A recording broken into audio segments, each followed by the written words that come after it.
Tentang atribut kemurahan Allah terhadap dosa Daud menurut kitab 2 Samuel pasal 11 dan pasal 12 dan relevansinya untuk masa kini. Nah, kita masuk ke dalam pendahuluan. Definisi kemurahan Allah secara umum mempunyai definisi kategori kebaikan Allah yang dimana terlihat ini kepada orang yang tertekan atau putus asa, terlepas dari ketidaksetiaan manusia begitu. Kemurahan Allah diterjemahkan dalam bahasa Ibrani keset yang menyatakan bahwa Allah adalah benar-benar kaya dalam kemurahan, simpati dan kasih.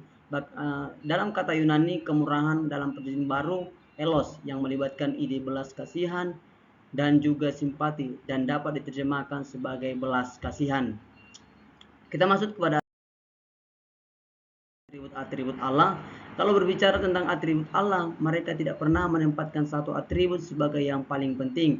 Istilah atribut yang dipakai dalam bahasa Indonesia itu lebih condong kepada sifat atau kesatuan Allah terlihat dalam semua atributnya. Weingarten mengatakan mengelompokkan atribut Allah sebagai kesatuan dalam kategori yang tidak dapat dibagikan atau dikomunikasikan kepada yang lain, incommunicable attributes. Nah, kemudian konteks histori kitab 2 Samuel. Kitab 2 Samuel termasuk dalam kategori kitab yang disebut Tanak dalam kategori Yahudi begitu. Dan kemudian latar belakang Daud dan Batseba. Kisah Daud dan Batseba adalah salah satu cerita terkenal dalam Alkitab, khususnya dalam kitab 2 Samuel pasal 11. Daud adalah raja kedua Israel yang terkenal keberanian dan kebijaksanaannya. Namun dalam cerita pasal ini menyoroti sisi gelap dari Daud yang penuh kesalahan begitu. Nah, Daud dan dosa Daud dan konsekuensinya. Kisah kejatuhan Daud dalam pasal 11 ini dimulai dengan keterangan bahwa pergantian tahun ketika raja-raja berangkat untuk berperang, ia mengutus lebih banyak pasukan untuk memorak-morandakan negeri Amon dan membalaskan lebih jauh perselisihan para utusannya, yaitu Raba sebagai ibu kota Amon yang berusaha bertahan dan berhasil cukup lama. Kota inilah yang dikebus habis-habisan oleh Yoab, dan pada inilah Daud jatuh ke dalam dosa, di mana Daud memilih untuk tinggal di Yerusalem saat raja umumnya keluar untuk berperang. Nah, ketika pada waktu itu Daud berjalan di atas istananya, ketika Daud melihat Batseba mandi begitu ya. Nah, ketika itulah Daud menginginkan Batseba begitu. Nah, pada waktu itu ketika ingin menginginkan seorang perempuan dan tanpa ragu mengirim utusan untuk datang ke rumah wanita tersebut dan memintanya pindah ke istana begitu. Nah, disitulah Daud melakukan dosa yang jahat, yaitu di mana perzinahan, yaitu yang melanggar hukum ketujuh dan menurut penghakiman zaman bapa leluhur adalah tindakan jahat dan keji serta kejahatan yang patut dihukum oleh hakim. Nah, aib yang menimpa Daud karena ia sendiri telah ditaklukkan oleh hawa nafsunya sendiri, yang mana ketika Daud memanggil perempuan tersebut lalu tidur dengan dia dan menghamilinya. Ini terlihat dari 2 Samuel pasal 11 ayat yang keempat sampai yang kelima. Nah, selanjutnya pembunuhan Uria untuk menutupi dosa Daud. Nah, pada zaman Israel kuno, orang yang berzina akan dihukum mati. Dan karena Daud adalah seorang raja, maka Daud tidak terkecuali. Nah, pada saat itulah rencana Daud untuk menutupi dosa perzinahannya dengan Batseba. Daud memanggil Uria dari peperangan untuk pulang ke rumah dengan maksud agar Uria tidur bersetubuh dengan istrinya, sehingga kehamilan Batseba oleh Daud dapat tertutupi. Namun cara yang direncanakan tersebut tidak berhasil ya saudara, karena tidak mau untuk kembali ke rumahnya karena memikirkan prajurit-prajurit yang sedang berjuang dalam pertempuran melawan Bani Amon. Nah, rencana Daud yang gagal menutupi perzinahannya dengan Batseba mengakibatkan yang saya sudah katakan, rencana yang buruk ingin membunuh Uria begitu. Daud mencoba menutupi dosanya dengan membunuh Uria yang pada saat itu ada di medan perang. Kemudian Daud menulis surat kepada panglima pasukan Israel yaitu Yoab untuk memerintahkan Uria berada bagian yang paling sulit dari pertempuran dan menarik pasukannya. Tindakan itu menyebabkan Uria terbunuh dalam pertempuran. Ini terlihat dalam pasal 11 ayat 14 sampai yang ke-17. Selanjutnya, pengungkapan dosa Daud oleh Nabi Nathan dan konsekuensi dari dosa Daud. Tindakan Daud adalah hal yang buruk. Dalam hal ini Daud melanggar 3 hukum dasar dalam bangsa Israel.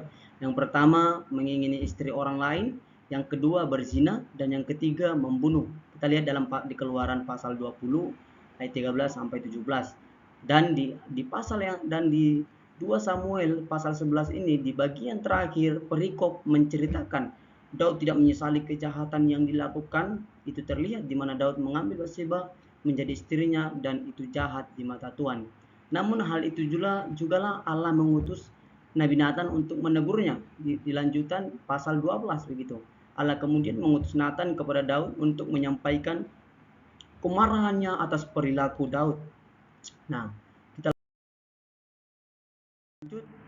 Nabi Nathan menggambarkan kisah seorang kaya secara material yang merampas satu-satunya harta milik seorang miskin, yakni seekor domba betina untuk disajikan kepada tamu si kaya. Nah, kemudian pada saat Nathan mengungkapkan perumpamaan yang disampaikan Daud, tidak menyadari bahwa yang dimaksud dengan orang kaya dalam cerita itu adalah dirinya sendiri. Nah, Daud mengira cerita itu menggambarkan suatu kejadian aktual, ya begitu, yang terjadi di masyarakat, tanpa menyadari bahwa dirinya adalah subjek dalam perumpamaan itu. Itulah yang menggambarkan kemarahan Tuhan timbulkan oleh tindakan yang salah yang dilakukan oleh Daud. Namun meskipun Daud dipilih menjadi raja yang diberkati, yang berlimpah penuh dengan urapan, namun perbuatannya yang keliru menyebabkan murka Tuhan. Allah memberikan konsekuensi yang dialami Daud, yaitu malapetaka yang ditimpakan kepadanya dan kepada keluarganya. Selanjutnya, kita melihat di sini kemurahan Allah terhadap Daud. Nah, Daud melakukan dosa besar dan mengambil istri Uria, ya benar. Namun Allah tidak langsung menghukum Daud secara seketika, tetapi memberikan kesempatan Daud untuk berubah dan meminta pengampunan. Disinilah Daud menyadari kesalahan yang telah ia lakukan, ia menyesali perbuatannya dan mengaku dosanya kepada Tuhan. Karena itulah Tuhan mengampuninya dan memberikan kemurahan, tidak mengambil nyawanya. Terlihat di dalam ayat yang ke-13, sebab Tuhan tidak berkeinginan untuk menghukum orang berdosa dan kematian, tetapi Tuhan lebih menghendaki agar orang berdosa bertobat dari perbuatannya agar hidup. Itu menurut kita bandingkan dalam Yeskiel 33 ayat yang ke-11. Meskipun Allah memberikan pengampunan, tetapi Daud tetap menerima konsekuensi dengan salah satunya adalah kematian anaknya yang dilahirkan oleh Batseba. Akhirnya anak Daud dan Batseba juga sakit dan meninggal. Itu terlihat di ayat yang ke-18 pasal 12. Begitu. Ini menunjukkan bahwa pelanggaran terhadap hukum Allah tidak luput dari konsekuensi, begitu ya. Meskipun ada pengampunan, tetapi akan ada yang namanya konsekuensi. Tetapi kemurahan Allah terhadap Daud menunjukkan bahwa Allah tidak hanya menghukum dosa, tetapi juga memberi kesempatan untuk meminta maaf dan meminta ampun. Nah, kemudian relevansi untuk masa kini. Kisah tentang kemurahan Allah kepada Daud yang bertobat dan mengakui dosanya memiliki relevansi yang cukup besar untuk masa kini, di mana mengingatkan kita tidak ada dosa yang terlalu besar yang tidak Tuhan ampuni, begitu, asalkan kita mau menyadari kesalahan kita. Yang kedua, pengampunan Allah kepada Daud menunjukkan bahwa meskipun kita sebagai manusia sering melakukan kesalahan dan dosa, kita masih bisa mendapat kemurahan dan pengampunan Allah jika kita sungguh-sungguh bertobat. Selain itu, kisah ini juga mengajarkan pentingnya menghadapi konsekuensi dari perbuatan kita.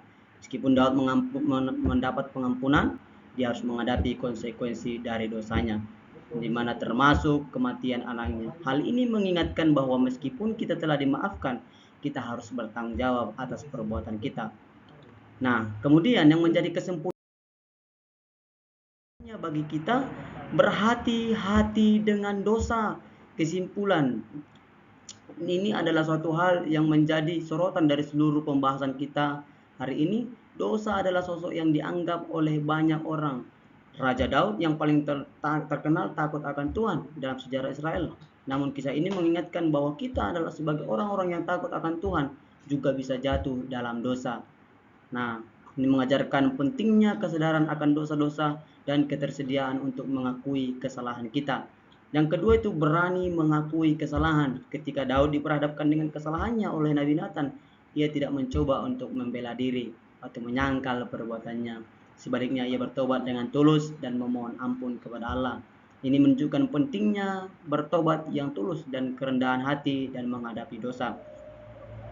Kemudian di balik inilah Allah yang penuh kemurahan, di mana ketika dosa yang dialami Daud, Allah tetap menawarkan kemurahannya kepadanya ketika ia bertobat dengan tulus. Ini menunjukkan karakter Allah yang penuh kasih dan murah hati, yang selalu siap untuk mengampuni dosa-dosa kita jika kita mau bertobat dan berbalik kepadanya. Yang ketiga itu tetap ada konsekuensi alami yang harus kita hadapi. Meskipun Allah mengampuni Daud, masih ada konsekuensi dari dosa-dosanya. Anak yang dilahirkan, hubungan gelap Daud dan Batseba meninggal sebagai hukuman atas dosa Daud. Ini mengingatkan bahwa meskipun Allah mengampuni dosa-dosa, kita kadang-kadang masih ada konsekuensi alami. Gitu ya. Yang terakhir, kisah Daud memberikan contoh yang kuat tentang pentingnya mengakui dosa kita, bertobat dengan tulus. Ini adalah kemurahan Allah yang sejati kepada kita semua sebagai umat manusia. Sekian yang boleh saya sampaikan. Terima kasih. Ini stop atau pause? Stop. Saya tahu